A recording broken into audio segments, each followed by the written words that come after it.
Hello, everybody, and welcome to a special edition of the Better You podcast.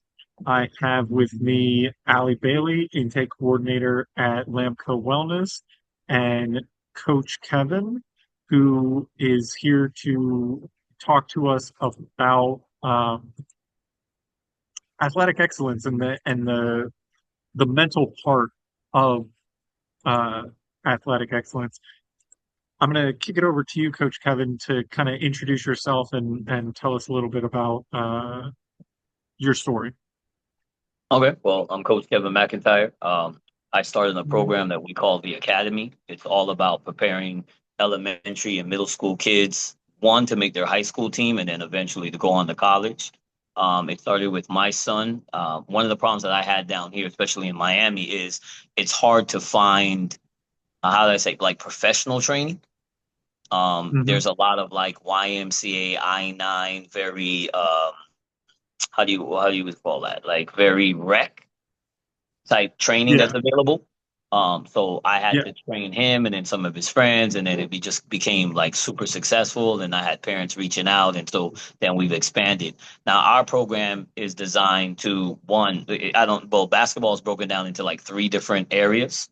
So one is Hmm. obviously skill development, which is shooting, passing, dribbling, etc. Right. Then Yeah. the second phase is IQ, like understanding when to do those things. And then the third is obviously performance. And the biggest thing in between those three is the mental aspect of confidence, right? Or how to deal with when your shot's missing or when you turn over the ball or a mistake is made. You know what I'm saying? So what Yeah. we try to do is we try to incorporate the strength and conditioning that you get in like the NBA offseason mixed with the skill Hmm. development, and we bring it to kids as early as like third grade, which is a little crazy. Oh, Um, no, that's awesome. I love that. So I'm I'm 6'4", and I've been tall my whole life, and everybody's always been like, "Oh, you're gonna play basketball." I am terrible at basketball. I'm so bad, and it's not that I'm not athletic. I'm not athletic now, but I was athletic when I was younger. It's really the the IQ part that you talked about and the mental part never really clicked for me because, like you said, I never had. It was always rec basketball. It was always, like, oh, just shoot and play, and I had trouble getting over those hurdles. I ended up going to other sports where I didn't have that trouble, but like it would have been great to have that, especially early on when people are kind of going, "Oh, you're tall, you should play basketball." So that's absolutely amazing, and I think it's such an important part of the game, and not just of basketball, but in any game and any discipline that a kid or even an adult wants to get into. Is you have to understand that there's, like you broke it down, there's the actual activity, there's the training, there's the drilling, there's the understanding the element, and then there's actually performing. And what ties it all together is the mental part of it. I think that's such a great way to look at it, and honestly to look at everything. Yeah, no, definitely. And I'll tell you what's happened is even the education towards the parents, because the college Hmm. landscape has changed tremendously, right? Like the old days of, hey, you play, YMCA, then you get to your high school and then you learn, because that was the expectation. When you get to the high school, the coaches actually teach you how to play real team basketball, and then you get a college opportunity. Well, I don't know if you guys have been watching the news lately. You've got former NBA guys coming back to college, right? So now that pushed things down.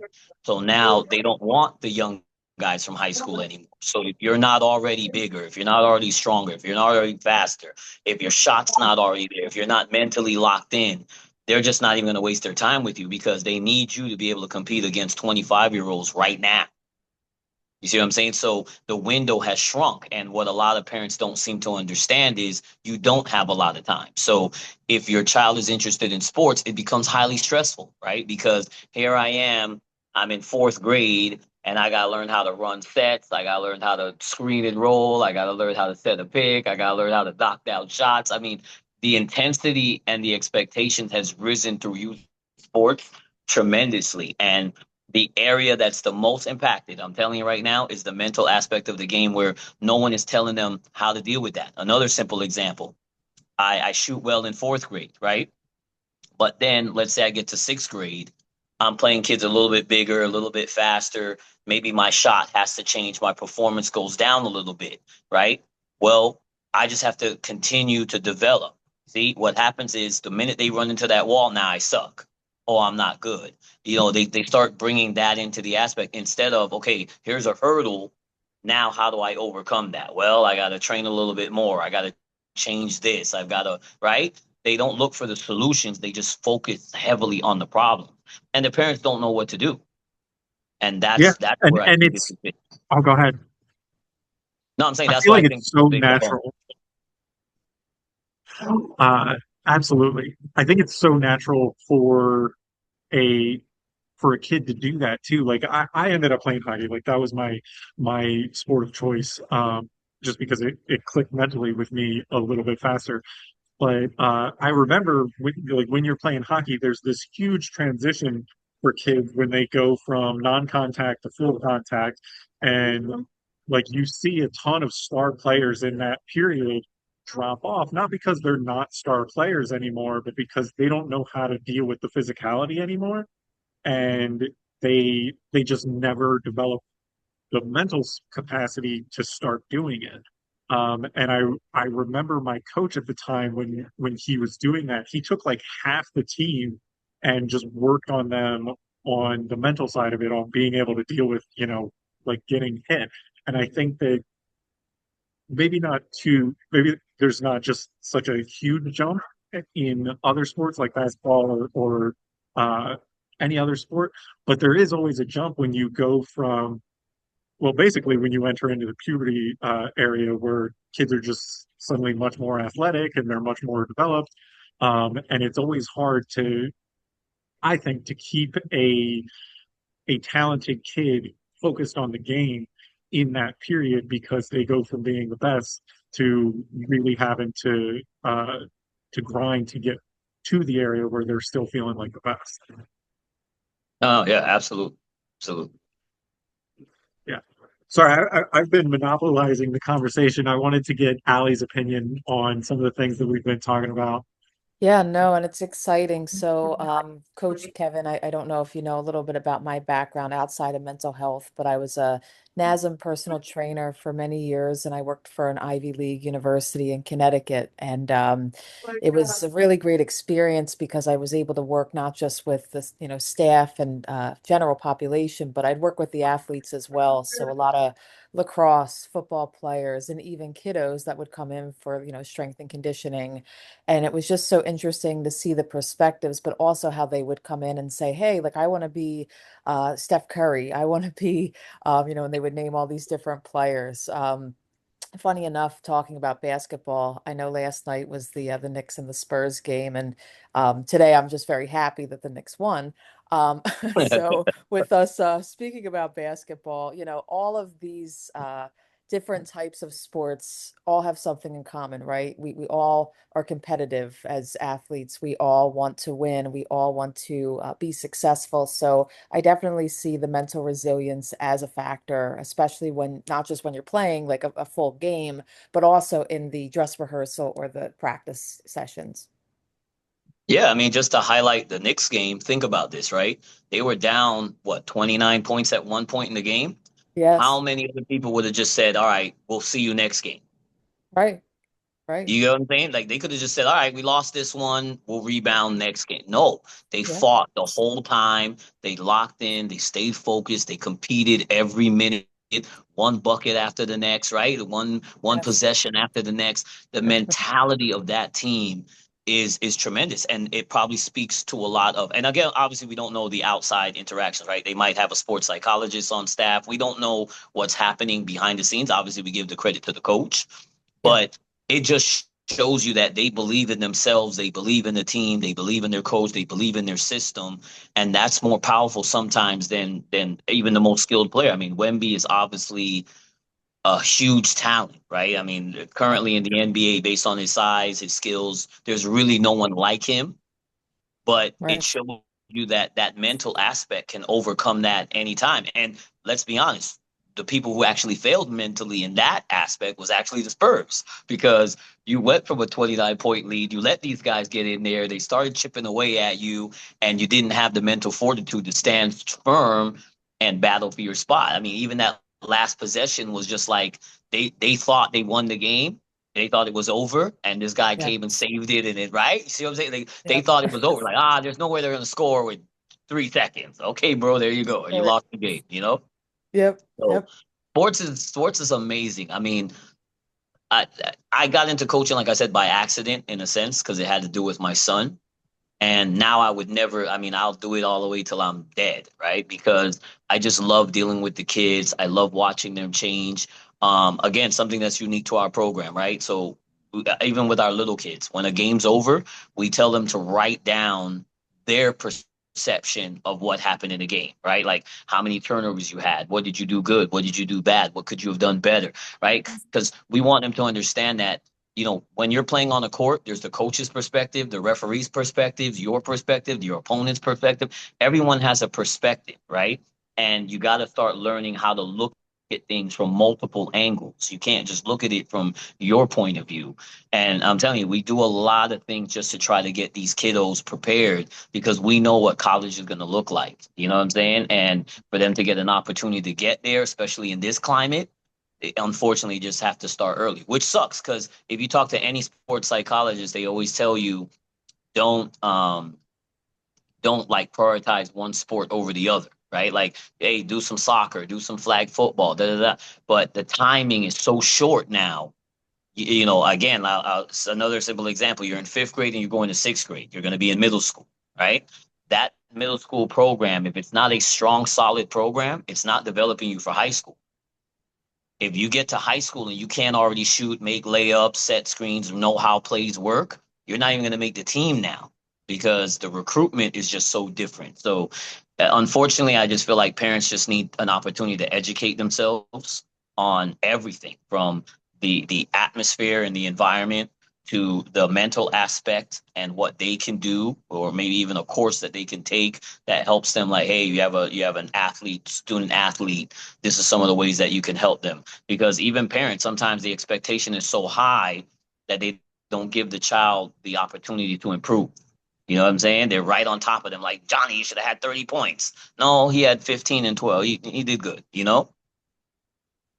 Yeah, and that can certainly relate with therapy as well, right? Because sometimes as a clinician, we might see parents coming in, well, why isn't this fixed? Why isn't the end goal happening now, right? But it takes time, it takes patience, and sometimes it does take working with both the parent and the child. So I really like how you have the kiddos write down, what their perspective was of the game, because, while we may see their physical performance, we always, want to factor in the mental as well. Yeah. think the mental performance, especially in children's athletics, is so often overlooked. Like I remember when I was playing hockey, my coach used to call it killer instinct, but it's really, to me, it's that ability to be a third period, fourth quarter team where, or even just player, where it doesn't matter where you are at the end of the game or toward the end of the game, you're still fully dialed in and ready to to kick it up. I think when you look at all, the greatest athletes, every single one of them is a fourth quarter performer. They have more than that, but every single one of them is a fourth quarter performer. Where when it's the last period of the game, whatever game it is, that's when you know that they're their most dangerous.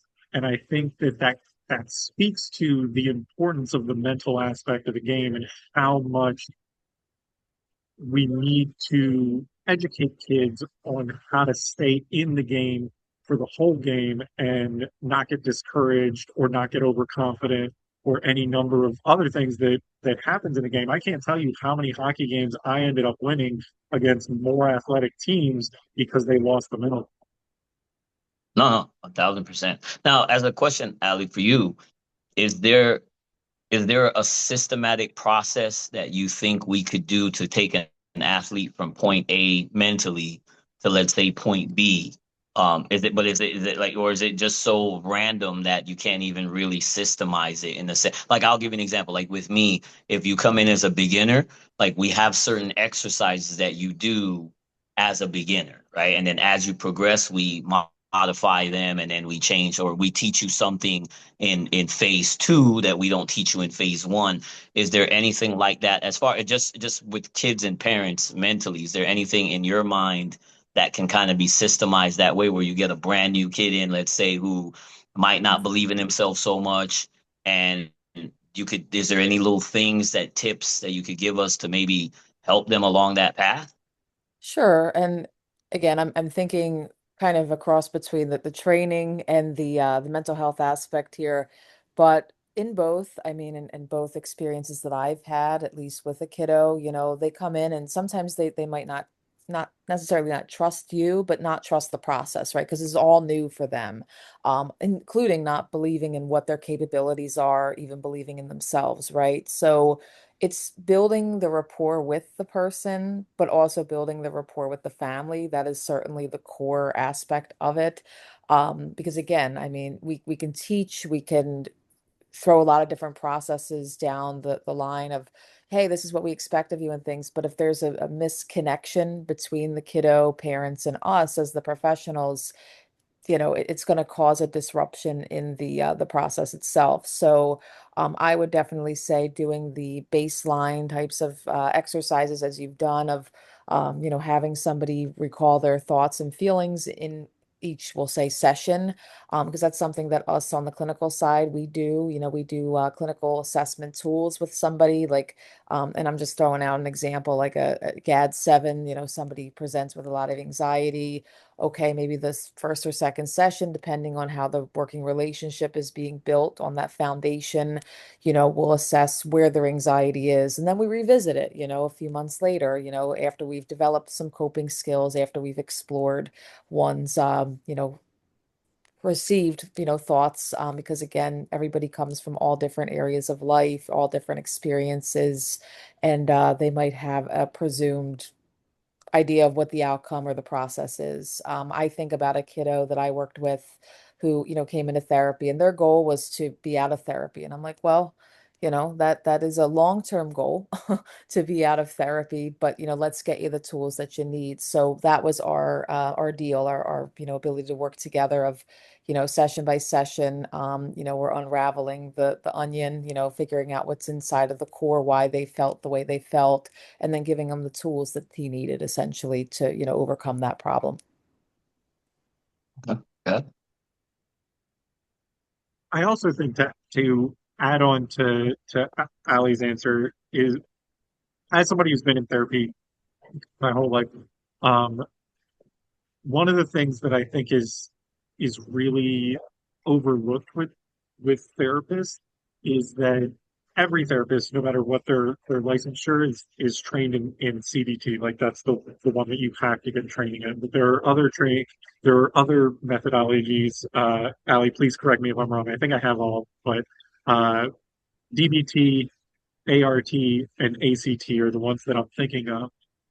But they specifically revolve around skill development and habit breaking and forming. And I think, in my experience, especially as an athlete, like those techniques and those approaches to child development are incredibly helpful because if you can build those strong habits and targeted like for an athlete, maybe you want them to get in the habit of, like you said, after every game, writing down their perspective and everything that happened and how they feel about that. Um, you know, things like CBT and therapists are really great, in my experience and in my work with therapists, at building that into kids and adults as well, because that is a core component of their training is, okay, how do you help people build habits and skills? Howie Mandel here. Do you ever feel like you're just another ticket in a long line, especially when you're looking for help with something as personal as your own mental health? LAMCO Wellness is bringing the human connection back to mental health care. It starts with a personalized intake process where they get to know you. They offer medication management that's actually managed, coordinating with you and your clinician to make sure you're both empowered and on the right track. It comes down to three things: personal connection, compassion, and absolute privacy. Stop being another number and head over to lamcowellness.com to take the first step. Okay. Yeah. I like that. I mean, like I said, that's important. I mean, yeah, and that's important across life, obviously. But I mean, sports specifically, yeah, it's a big deal, you know? Like I have a kid right now that I think he's a little timid, a little shy, right? He Hmm. gets nervous. He's not good with correction. So like let's say for instance he makes a mistake and I come over and correct him, he immediately like gets sad and wants to cry. So I had to stop him the other day and say, "Hey, listen, just because I'm telling you something that you don't like to hear, it doesn't mean it's bad, right? That's not what correction is, right? Correction is telling you that you're doing something wrong, then I'm going to explain to you how to do it right. But if all you listen to is the negative, you're not going to put yourself in a position to absorb the positive, you know? And so then I had Yeah, him do what he did, and then I had him, you know, do it my way. And then he realized, okay, your way works, right? And so it takes a lot of patience, man. I mean, you have to be patient. You have to wear many different hats. You know, you got to be, you know, the stepdad, the stepmom, sometimes the coach, the therapist. You know what I'm saying? The supportive best friend. I mean, you got to wear a lot of roles sometimes. But I wouldn't have it anyway. I mean, I love these kids. I mean, I refer to them as my kids. Right, like anytime like we talk, I'm like, oh yeah, these are my kids, whatever. So I walk around with like 120 kids. You know, I'm like the dad of 120 kids, so to say, you know? Like, but I love them. I mean, they're amazing, they're funny. If I get them alone without their parents sometimes, they crack me up, you know, because they'll say the things that like they probably wouldn't say in front of mom and dad, you know, and they're just funny. They're funny. yeah, absolutely. Ali, do you have any insights on that? Because I've run into that with my own friends and family, even outside of athletics, where I'm just trying to help somebody get over something or do something a little bit better, and they immediately shut down because they don't like the criticism.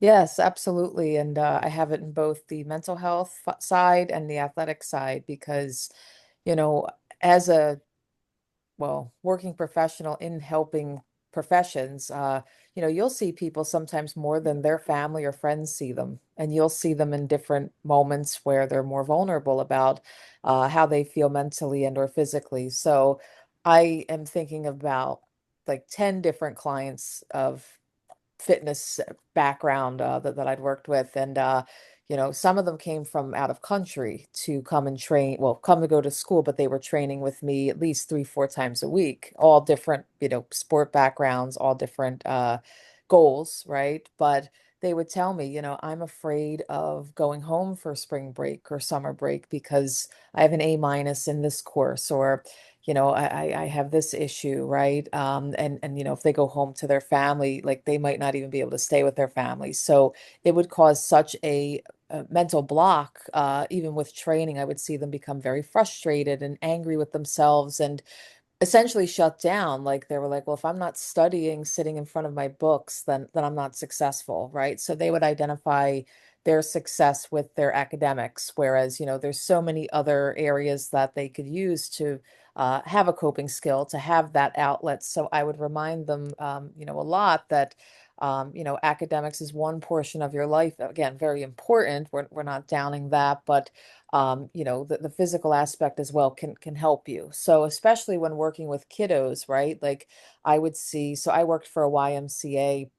We had our own, I say, third party strength and conditioning program, and kiddos would come after school for this. So they'd be with us for 2, 3 hours, and mom and dad would come, later on. But I remember this one child who, every time I would try to, correct their form so they would not, have excessive soreness after, or even just get hurt, they'd be like, well, my mom tells me I have to do 100 reps of this, or I have to do this to not have to clean my room today. So it was always a battle, right? But what I had done was I sat down with the mom and discussed it with her. So there's a lot of moving parts essentially, right? Like we might include other people, we might talk to the person about what can uplift their spirits, and identify different coping mechanisms for them to navigate through whatever it is that they're going through.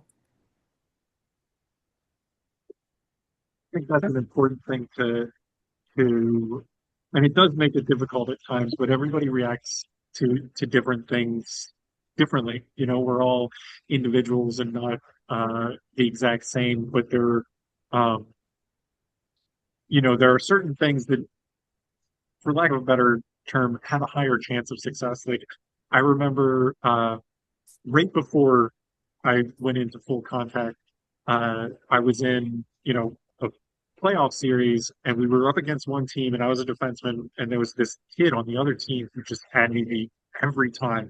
It was a one-on-one, he had me beat.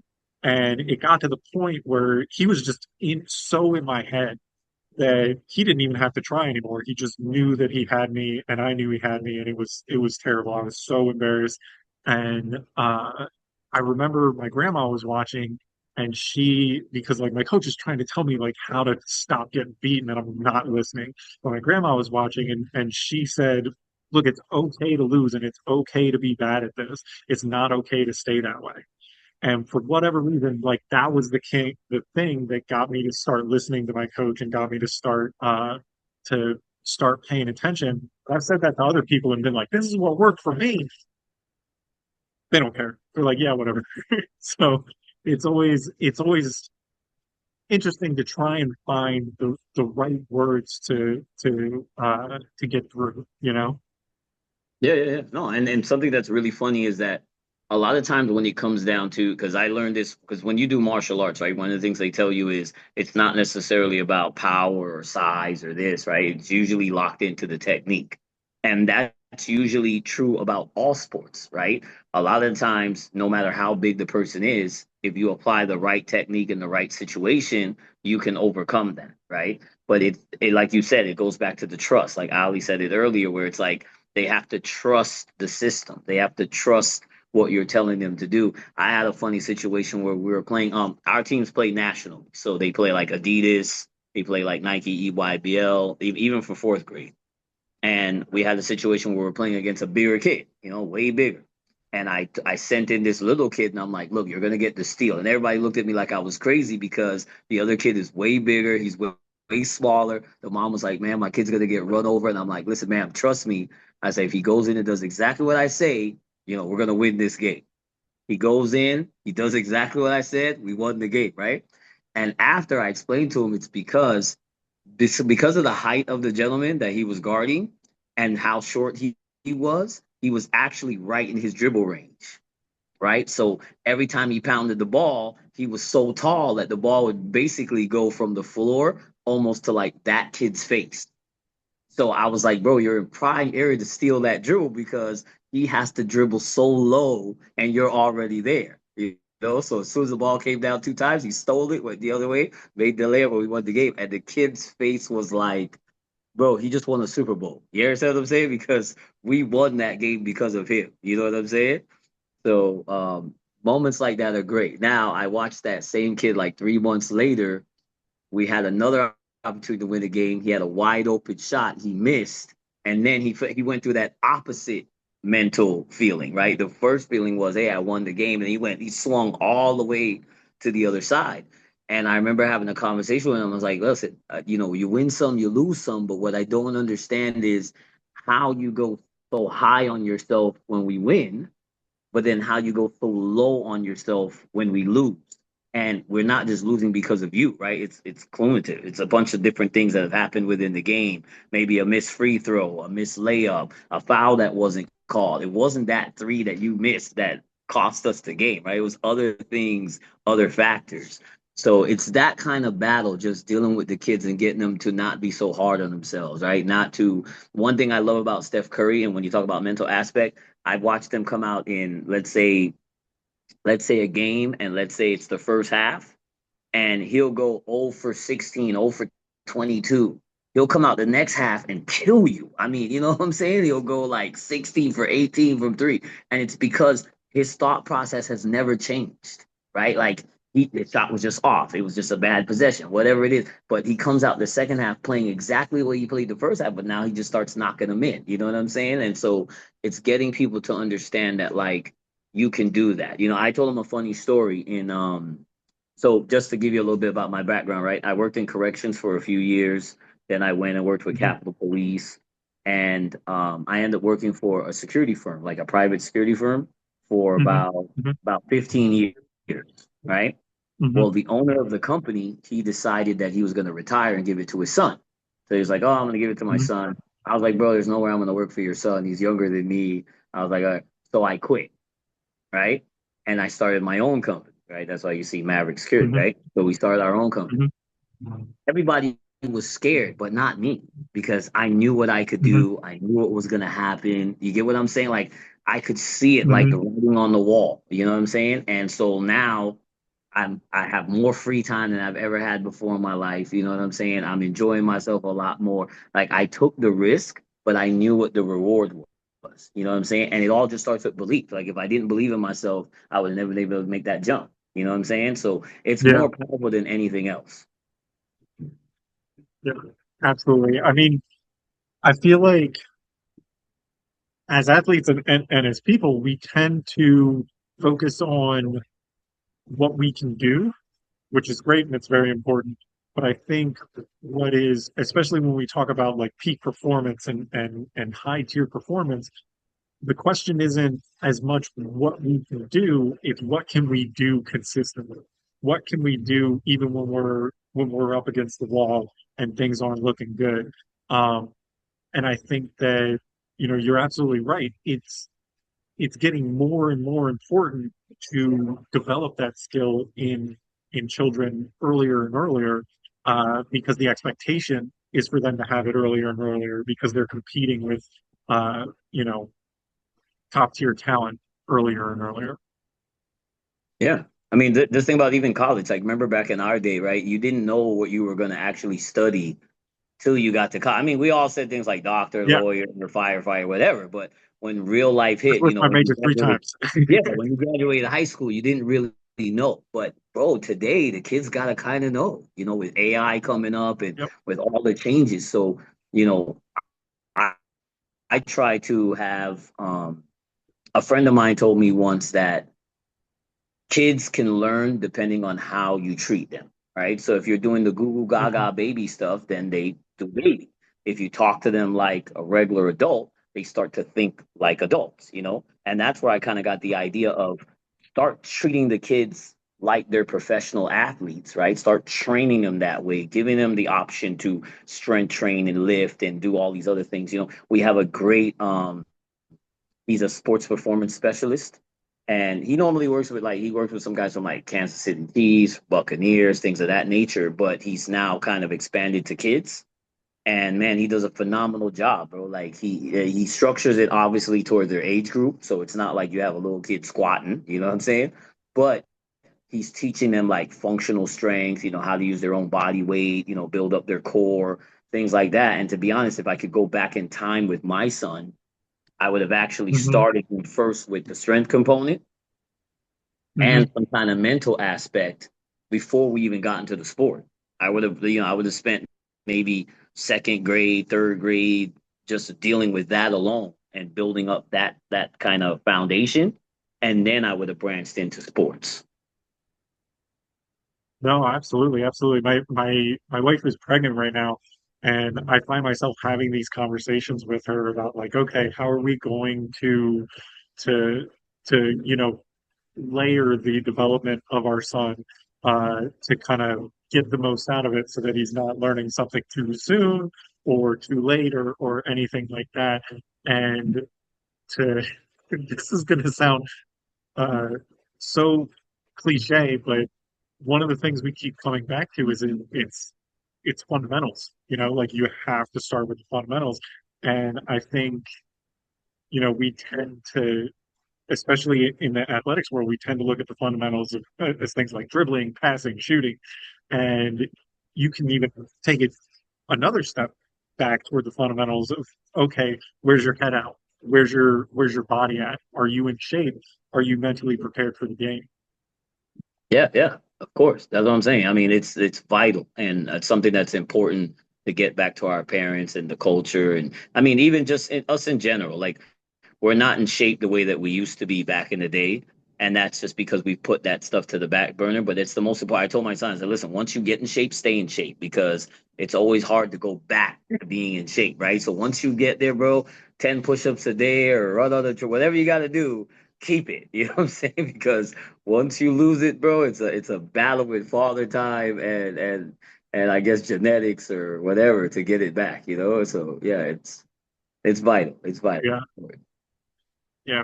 Build those habits early. I feel like that's why it's so important to have, you know, a coach and somebody like Allie or somebody similar that can help you establish the habits and then kind of set you up to keep the habits, um, and decide which are good habits and what are bad habits. Uh, because it's like, especially as I get older and as I start to think about, educating my son and everything like that, the more I'm like, so much of life, so much of performance is, have you developed the right skills and habits, and are you consistently using Yeah. No, no, no. Absolutely. Yeah, true. I mean, yeah, it's just a never ending battle, but as long as and again, like let's say parents don't need to understand, they look at, like, let's say using Ali as an example, like, oh, okay, if I gotta go to, do therapy, it's a cost, right? But it's so valuable because what do you think the pros are doing? It's kind of like, hey, I want to be Kobe Bryant. Yeah, yeah, you do, but you don't, because you don't want to do the things, you don't want the nutrition, you don't want the training, you don't want the right. Like, there's a reason why LeBron James has been playing for so long, is because he goes and gets his body worked on. He goes and does the rehab stuff. The kids just see the game. They don't understand what's behind it. You know what I'm saying? And that's it? one of the Hmm. sad parts, because like Miami, we're known to have a lot of professional athletes, and you can Hmm. drive around Miami and see them in your neighborhood, right? Because what happens is they made it to the NFL, they made it to the NBA, they assume they're going to be there for 30, 40 years, and then they're out in two.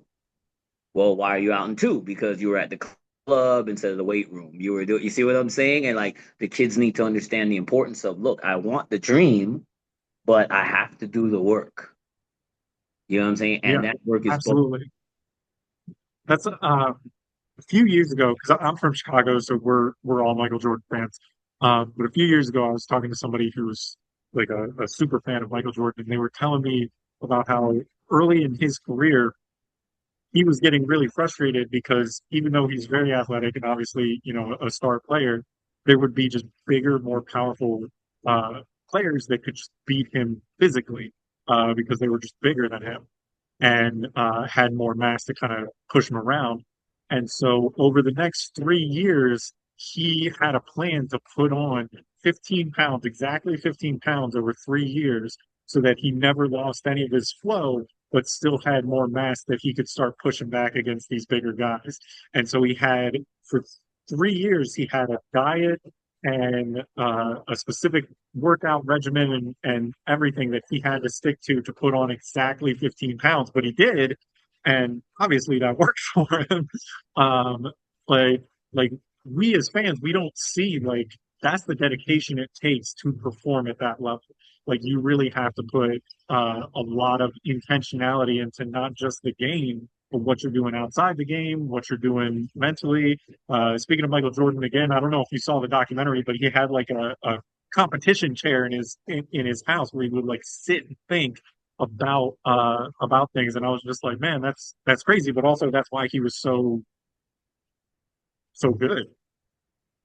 Yeah, yeah. I mean, him and Kobe are the same, right? Like, they Yeah. elevated performance to a what we call an insane level, right? For the normal Yep. person, man, that was crazy. Like, they said that Michael Jordan would write himself a note and pretend that that note was written by a person that he was going to go play. I mean, he did all kind of mental tricks to get himself up for the game. You know what I mean? Which is crazy, but cool, right? Now, these kids today, they have access to YouTube. One of the greatest things out there is we didn't get to see the behind the story on Michael Jordan or the behind the story on Kobe or Shaq or whoever the case may be, right? Like, they refer to Shaq as one of the greatest players who never trained. So just imagine if Shaq actually trained, right? Like, he would have been a monster. And so what bothers me the most is the kids see this stuff, right? They see where I don't remember his name right now off the top of my head, but there was a player that was a high level NBA player. He went through a mental slump, especially when the COVID crisis hit, and he went through a mental slump, and he had to go to a psychologist to like get it back. Like he was really desperate and going through. You know what I'm saying? So I feel like Hmm. see it. You know, it's not just me telling you. You get to see this on TV, Netflix, documentaries, and not applying it into your own world is kind of stupid now, right? Because you see it, so you know this is necessary. So I think what you guys are doing and what you're trying to offer long term is great. It's just that it just needs more exposure. Right now, remember, anything psychology has always had a negativity to it, like you have problems. And it doesn't necessarily mean you have a problem, right? It means that you're looking for a solution and you just want some help in some areas. And we could all use that. Absolutely. Absolutely. I couldn't agree with you more. Like one of the things, and Allie knows because I get up on my soapbox and talk to her about it all the time. But I feel like so many people, like you said, they view psychology, they view therapy in terms of this, okay, I'm sick, fix me. And in my experience, it's so much more than that. It's okay, this is a thing that I would like to adjust about myself, or I'm having this experience and I need to understand it. There's so much more that goes into it that can really benefit other aspects of life, especially and including, your athletic game. I really like the resources that we have of YouTube and things because, even as a mental health professional, kiddos running in with the iPad or their parents' phone saying, look at what, this person was talking about, like Kobe and things. And it's funny, recently I had to sit down and take an examination. To credential myself further for completing some of my former studies. And in my off time of reading my books and, just with work, I would actually watch like Draymond Green, Steph Curry, Kobe Bryant, their habits and learning about, things that they had done.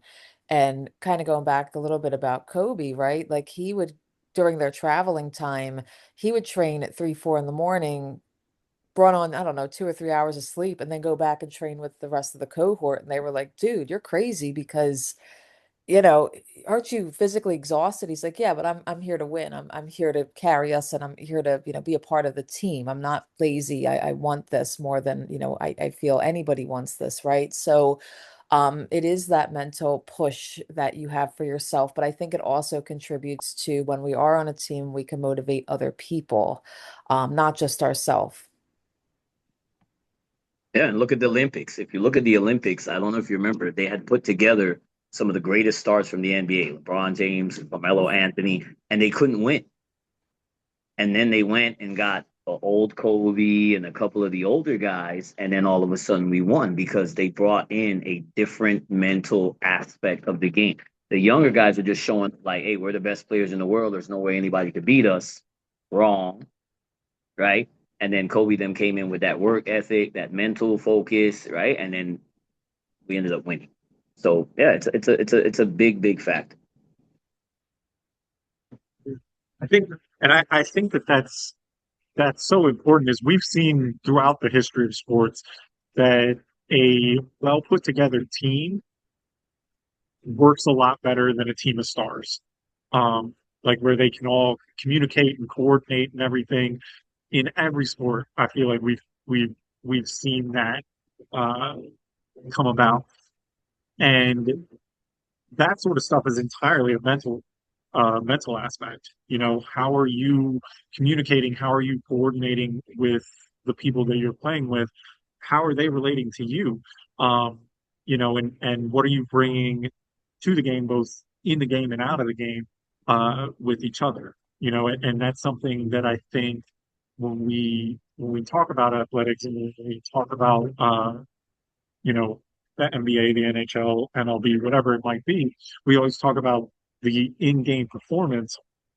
But in my experience, and please correct me if I'm wrong, coach, but there's so much that happens outside of the game with the team. Yeah, I mean, listen, you have before you even get to the game, you have what you're doing to prepare yourself for the game. you have timeouts, you have so many, you have parent distractions, you have noise. Sometimes it's the referees. I mean, especially if you go to some of these high level tournaments, like a lot of times we'll have to fly to Texas or we'll have to fly. And if you're playing a home team, this is not professional basketball. So you'll get refs that are like going for the home team. And you have to learn to fight that. You have to learn to pay attention to that heckler that's, you're going to miss this one and blah, blah, blah. And you just got to lock in. And again, it's something easy for us to say as adults when we're talking to each other. But imagine being, in fourth grade and somebody screaming at you, you know what I'm saying? Miss this shot or whatever, you know what I'm saying? And if you're a good kid, you're not used to that. You know what I'm saying? So yeah, there's a Mm. lot we have to talk to them about and prepare them for. And sometimes you miss that free throw and you got to come right back on the next play. You know what I'm saying? So we're always trying to tell them next play, next play, next play, and get their focus in the right place. Nutrition is also important too. You don't know how many kids show up dehydrated. They don't drink enough water, right? They don't prepare themselves before.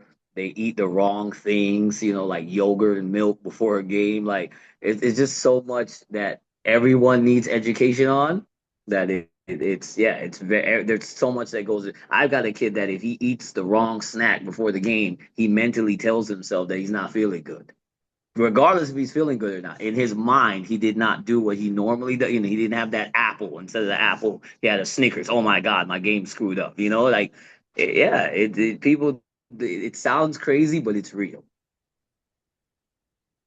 Yeah, absolutely. I think this is true of all of life, but in the realm of athletics, and I think that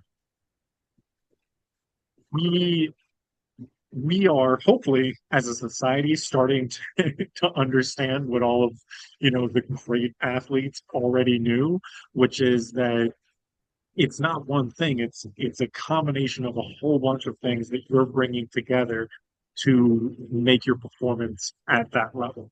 And you know stuff like the mental game, talking to somebody like Ali or somebody else, that's part of it, or that can be part of it. And I think that we have a lot of young athletes, and especially a lot of parents that are like, oh no, they just need this, or they just need this, and I'm gonna drill them on this specific thing. And in my experience, it's always like, hey, it's better to have a foundation in a lot of different things that you can keep consistently than to be great at shooting or be great at stealing or something like that. Yeah, yeah.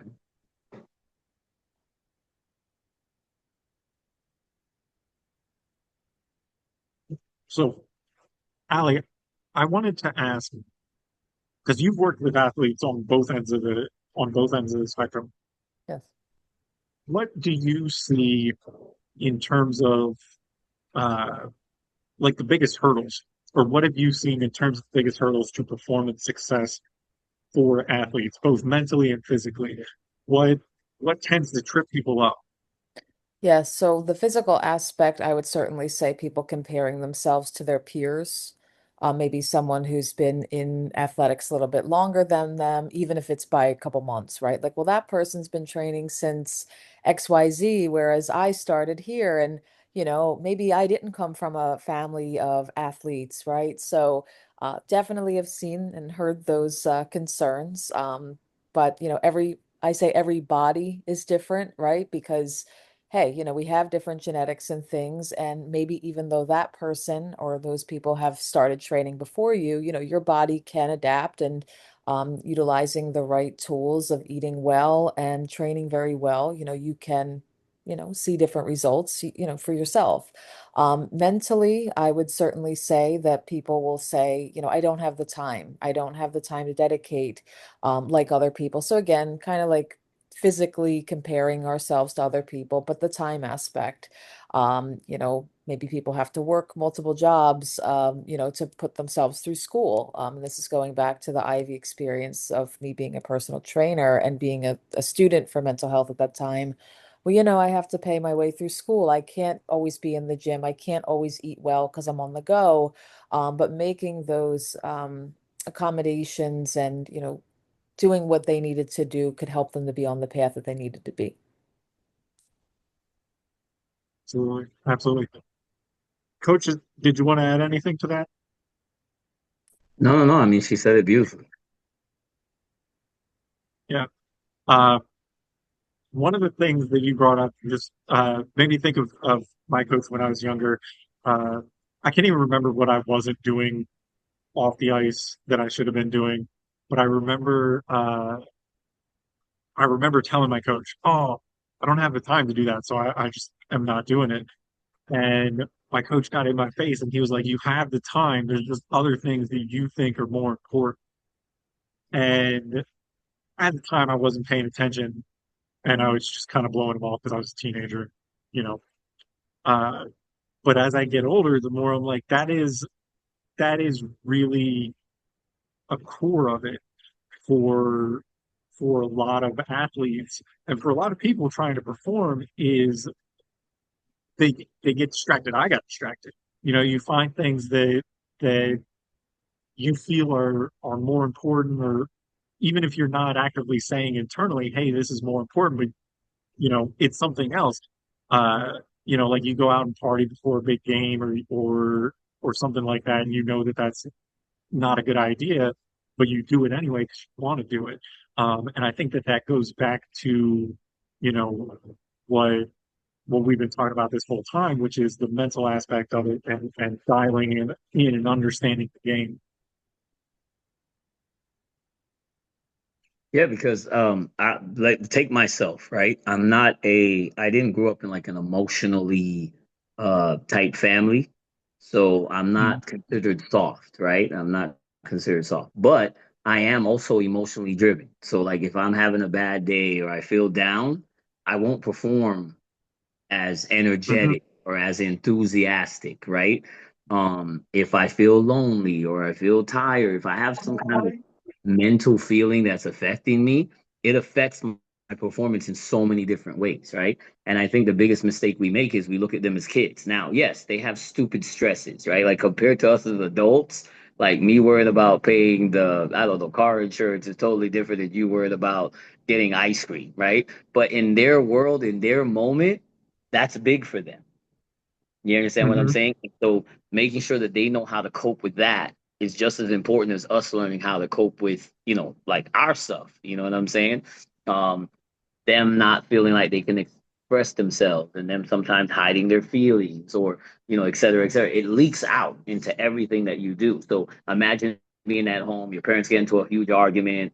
Now you're expected to go play this game and throw, have 30 points. Like we don't realize that what he just went through, and then he comes there, he's off, right? So that's what I'm saying. Like the mental aspect and the physical aspect is definitely overlooked by so many because they just focus on the skill or the performance of the game and not realizing those two things can affect each other, heavily, and that's why people come out of nowhere and be depressed and you don't understand it. Like, how are you depressed? You're a multimillionaire. Well, bro, you don't know what he's feeling on that side. You know what I'm saying? Because you could have all the money in the world and feel lonely.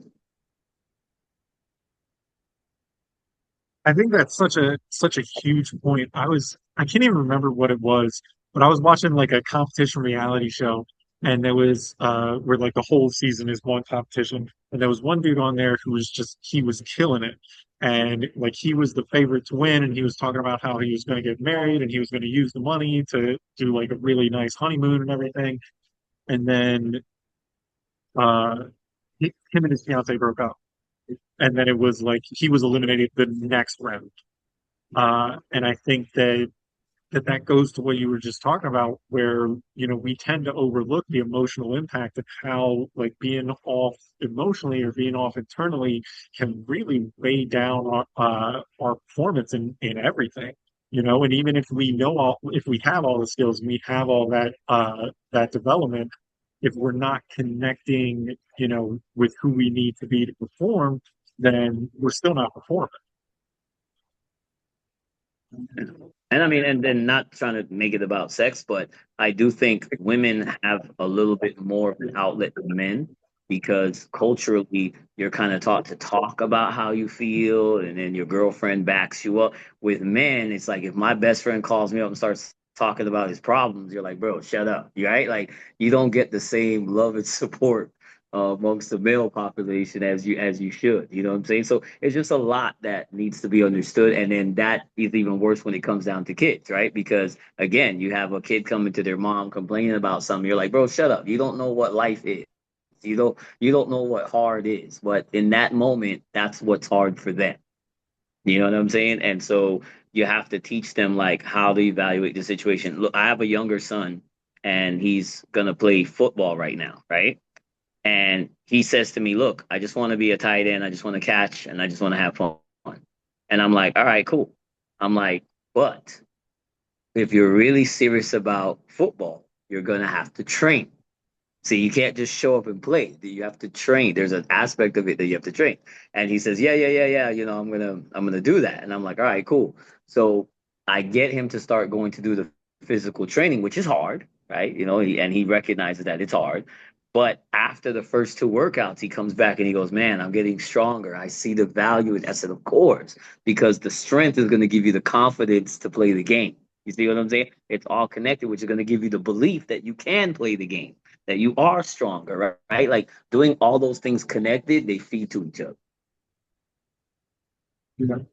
And I like that you talked about the confidence from having that the physical development, because that's so huge. I remember when I hit the point where we started doing you know, just physical drills, like we would go to weight room, or we would do other things, and I hated it like everybody hates it.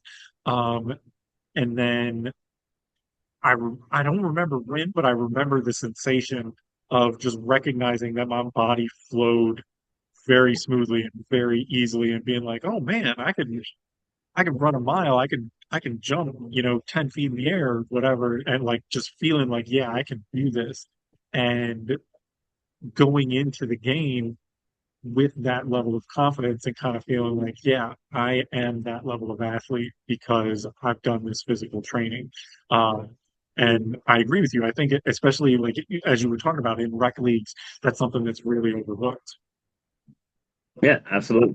One thing that we've done recently, which most people think is crazy, they think is excessive. But we went out and we purchased. When you go to the NFL Combine, they have the time Mhm. running, so that way they can catch your sprint speed and all that, and how fast you do it. We bought that equipment, right?